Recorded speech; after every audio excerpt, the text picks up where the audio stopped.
The desert stretched endless and cruel beneath the blistering sun, each gust of hot wind carrying with it the taste of dust and desolation, and it was into this barren expanse that John Callahan rode, his broad shoulders hunched slightly beneath the weight of both his worn duster and the years of solitude that had shaped him into a man few dared to approach. His horse, a sturdy bay named Briscoe, plodded forward with the patience of an animal long used to hard miles, and John's sharp eyes scanned the horizon for stray cattle, for signs of trouble, for anything that broke the monotony of sagebrush and sandstone. But what caught his attention that day was not the lowing of a cow or the shimmer of water, but the slow, ominous spiral of vultures high above, their black wings cutting across the blinding sky like a warning written for those who knew how to read it. Curiosity,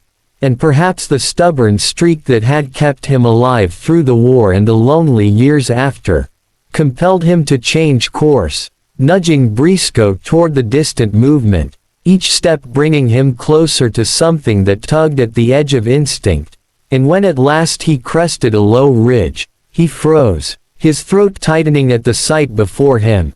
A young woman, skin baked and cracked from the sun, lay collapsed at the base of a jagged outcrop, her long black hair tangled with dust and thorns, her clothes torn and stained, one moccasin missing, the other barely clinging to her foot, and above her, those carrion birds waited patiently for her stillness to become permanent.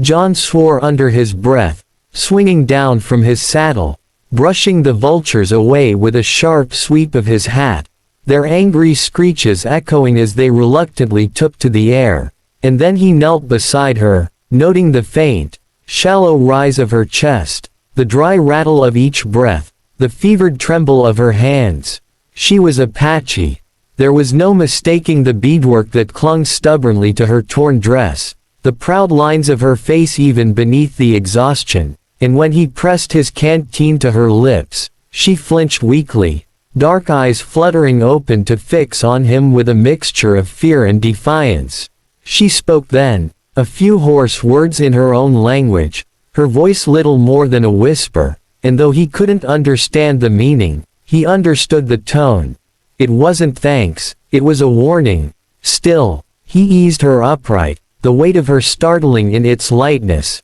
and carried her to his horse, feeling the fragile bones beneath her skin, the quiet will that refused to surrender even now. Back at his small, weather-beaten cabin far from the beaten trails, he laid her on his bed, coaxing small sips of water into her until she could take more, making broth over the fire and spooning it carefully past her lips, listening to the soft murmur of a language he didn't speak but somehow felt in the marrow of his bones, until at last she gathered enough strength to speak to him in halting English. Her name was Ayanna, she told him, and she had been cast out by her own people, accused of bringing death and misfortune after a failed raid that had left one of their warriors dead, though she swore she had done nothing but warn them of an ambush. Her voice carried no plea for pity, only the heavy resignation of one who had seen justice twisted into cruelty, and John, who had once stood accused of cowardice by men who had not been there to see the blood on the battlefield, recognized the look in her eyes. It was the same look he'd worn when the world turned its back on him. He didn't know why he said it, maybe because something about her stubbornness mirrored his own, but he promised her then and there that no harm would come to her under his roof. In the days that followed, Ayanna's strength returned.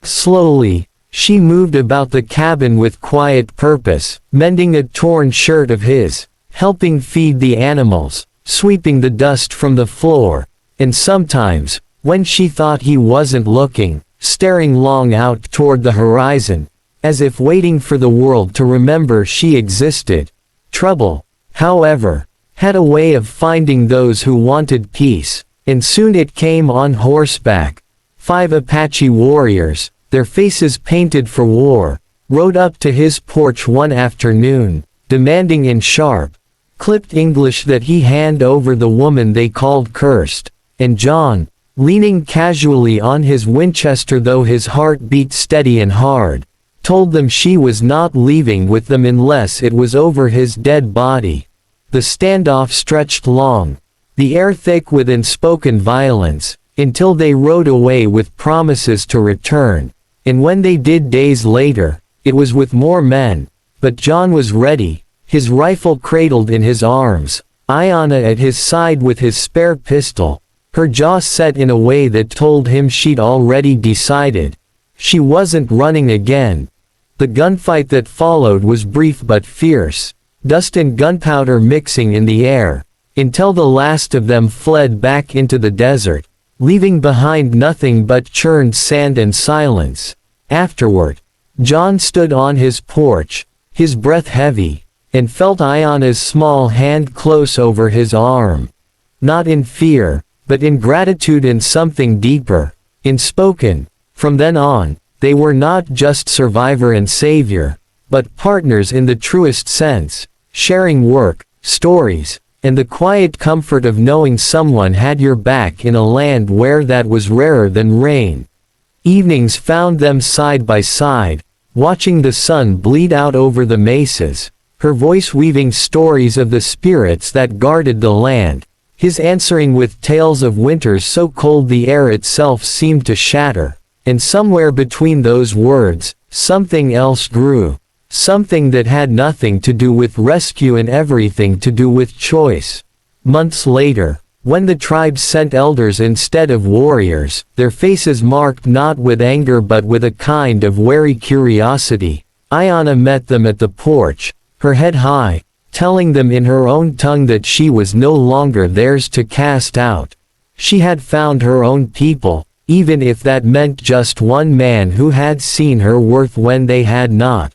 They left in silence, the desert wind carrying away the last threads of her old life, and from that day forward, the vultures never circled her again, because she was not prey, not abandoned, but a woman who had carved out her own place in the wide, wild west, and John knew that in saving her life, he'd found a reason to keep living his own. And if stories of loyalty, redemption, and love born from the harshest lands stir something in your soul, make sure you subscribe right now, because the Old West still holds countless tales like this one. Stories you won't want to miss.